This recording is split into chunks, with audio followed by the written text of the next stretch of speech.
dönmez gürürüm. Qollarıma güc veren varım ata. Sen məndən istə ki, qulluqda durum. Hər sözünə can fəda varım ata. Zəhmətimi çəkmisən ötübirləri. Saçlarına ağlar qarışır. Əllərimi tutmusan güc veribdir əllərin. Mən ki sənə hər şeyi borcluyam.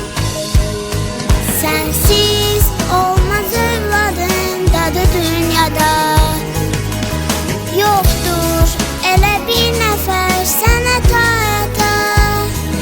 Öyrətdin mənə mahir ol, sözü düz yaşa.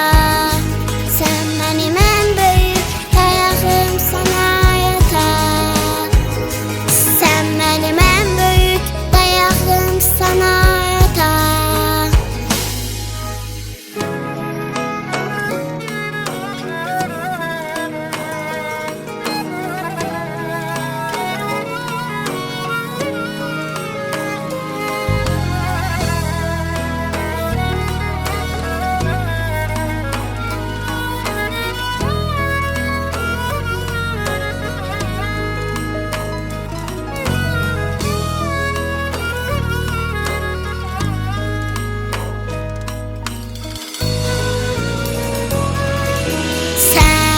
Başımın tacı, hikmetli sesin, doğru yolu gösteren cırağım ata.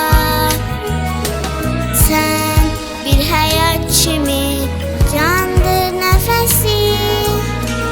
Her sözüne can feda canım ata. Zəhmətimi çəkmisən ötübirləri.